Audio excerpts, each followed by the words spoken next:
¿Qué tal, queridos amigos?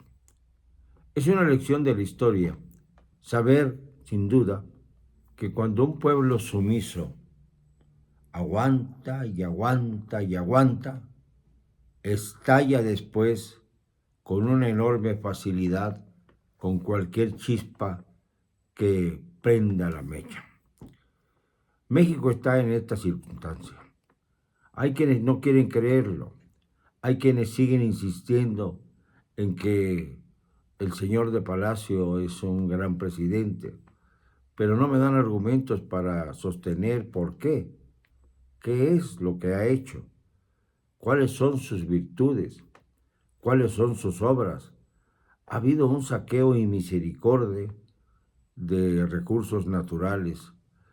Empezó combatiendo al huachicol, por ejemplo, y el huachicoleo está hoy en su mayor apogeo y no hay ningún referente que nos indique que desde Palacio Nacional, en donde vive, va a surgir la decisión de enfrentar lo que fue el principio de su gobierno, el combate al huachicol, que trajo un desabasto terrible a las gasolinas, que nos hizo pasar a todos los mexicanos un verdadero calvario durante meses, porque no encontrábamos dónde obtener el combustible.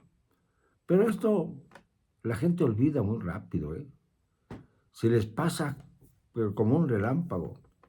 Ya si les pregunto cuándo fue inaugurado el célebre aeropuerto internacional Felipe Ángeles, ya no se acuerdan que fue el 21 de marzo en la efeméride del Benemérito de las Américas, que ahora pues yo creo que pasará a segundo término porque conmemorar al AIFA es más trascendente. Un aeropuerto que sigue todavía provocando enormes dificultades, sobre todo para la regulación de lo que se llama los cielos mexicanos. Seguimos estando en un nivel de segundo piso, digámoslo así, porque nos han quitado la certificación de ser una, un aeropuerto, un espacio aéreo de primera.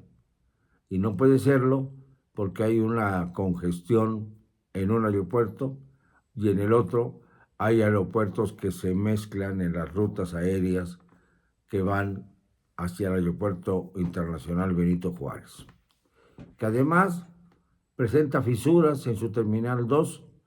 Esto yo creo que es un pretexto para que siga siendo la inversión aérea o la inversión en las terminales aéreas una prioridad de este gobierno. Y vean lo que está pasando en Tulum. En Tulum están arrollando con todo lo que encuentran en su paso para tratar de que el aeropuerto de Tulum pueda ser inaugurado pronto por el señor de Palacio Nacional. Vivimos en una situación en la que el engaño ha sido bandera permanente de un gobierno sin soluciones. Ven ustedes cómo está la hacienda pública. Revisen al Banco de México. Vean los datos acerca de cómo ha subido la deuda externa de nuestro país en más de 1.200.000.000.000 de pesos. Esto no es cualquier cosa. Estamos al filo del abismo, sino que ya estamos cayendo porque no hay gobierno.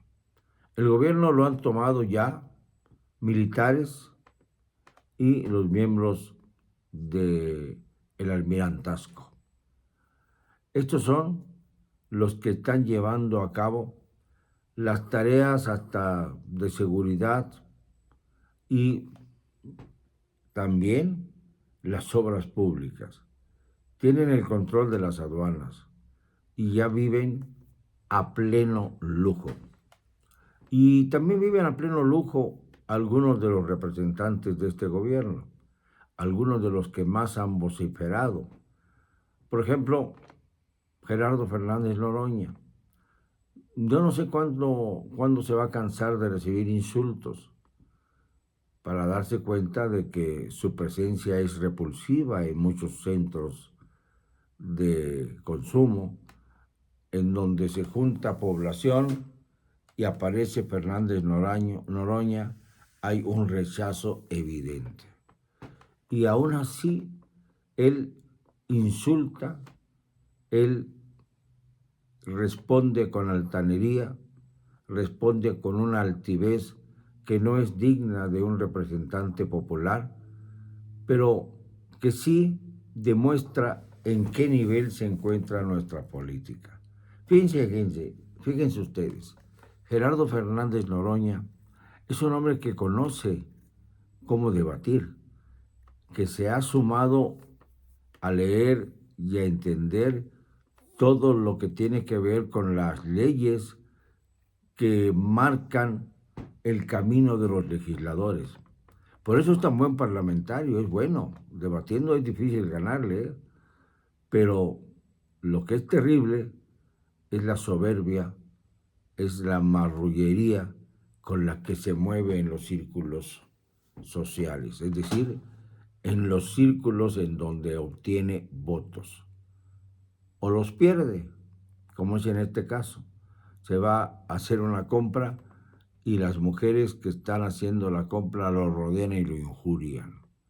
Lo injurian y le dicen que no es lugar para él. Y él agarra un carrito de esos de compra, de supermercado, para hacer pues las labores domésticas que generalmente hacen las amas de casa, pero pues no está mal que también los hombres, a mí me gusta ir de vez en cuando al supermercado a comprar aquello que verdaderamente busco y darme algún caprichito de vez en cuando, pero cada vez es menos posible obtener pues estos caprichitos y lo que vemos ahí son productos de poca calidad, incluso ya marcados por la Profeco como pues mercancías que no tienen la suficiente calidad. Es decir, ya comenzamos, después del desabasto de medicina, ya comenzamos también a sentir que ciertos productos alimenticios no están al alcance de todos. Se habla de que hay una inflación del 8.5%, pero cuando se compra, nos damos cuenta de que los productos que antes nos costaban la mitad, ahora nos cuestan el doble.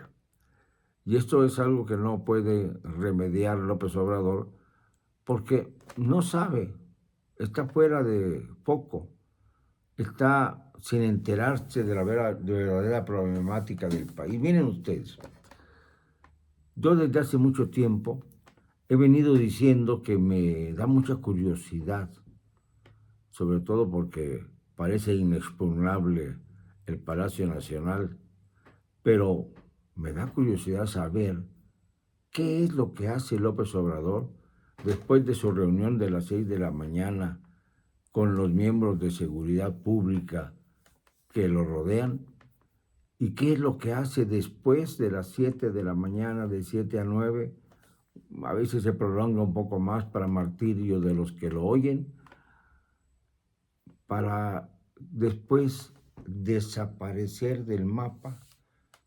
No se sigue una agenda de trabajo, no se publica la agenda de trabajo, no hay informes precisos al respecto.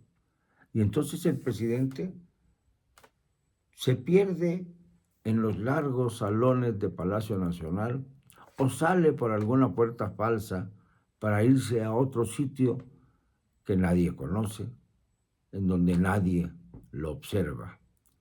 Solo los fines de semana sabemos que va a reuniones, digamos, muy concentradas, pero con poca audiencia.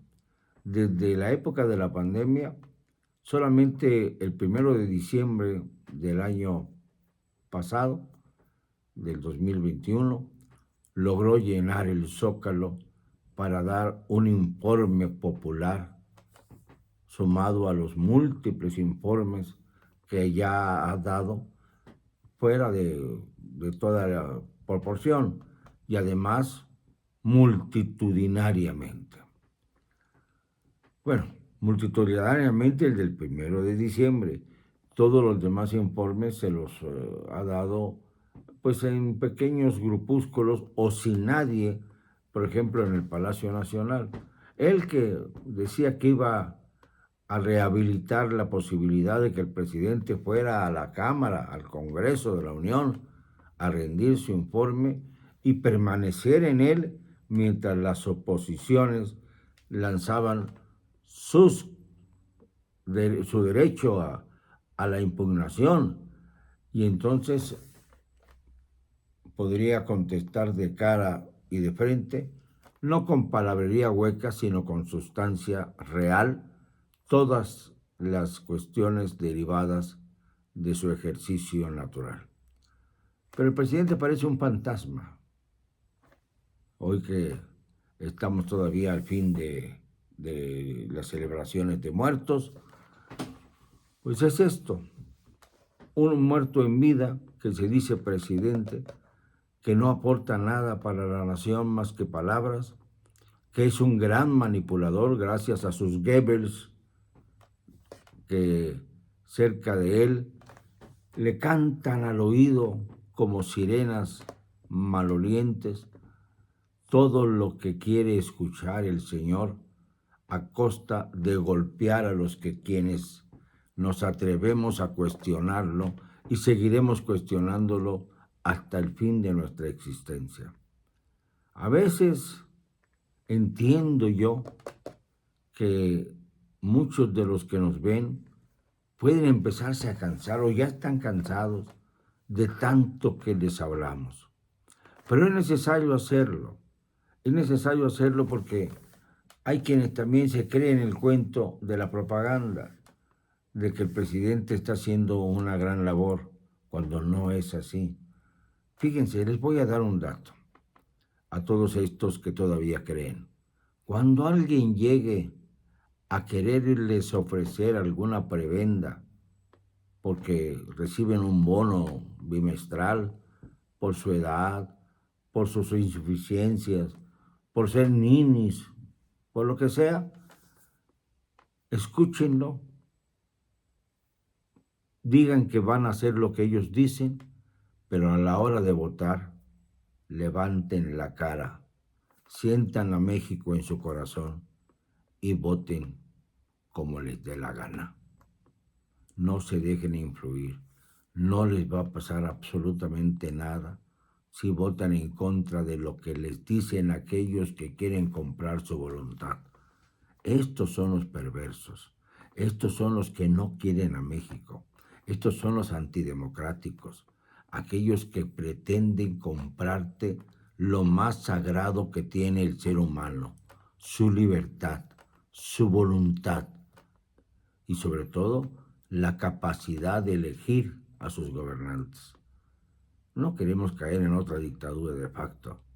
No queremos de ninguna manera permanecer con los brazos cruzados, viendo cómo los grandes pillastres de la política, de la clase política, se alzan en un triunfo apoteósico para definir el destino de México, o se hacen pasar como miembros electos del grupo del Foro de Sao Paulo que inauguró Lula da Silva, recién reelecto en Brasil, y que han atesorado algunos mandatarios de la talla de Daniel Ortega, o de Miguel Díaz-Canel, o de Pedro Castillo, o de tantos otros presidentes del continente americano. No olvidemos a Alberto Fernández en Argentina, en fin, Gustavo Petro en Colombia. Esto se está poniendo muy feo, ¿eh?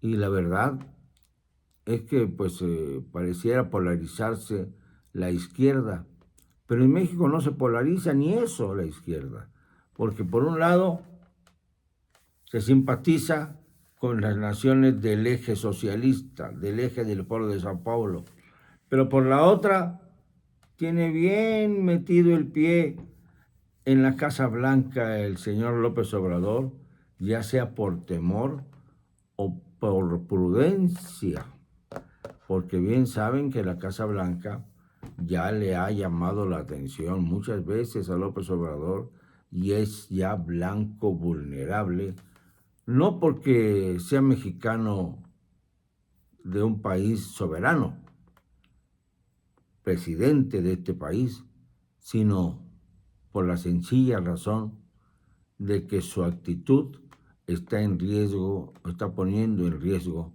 la seguridad de México y del continente americano. Y no es una ocurrencia.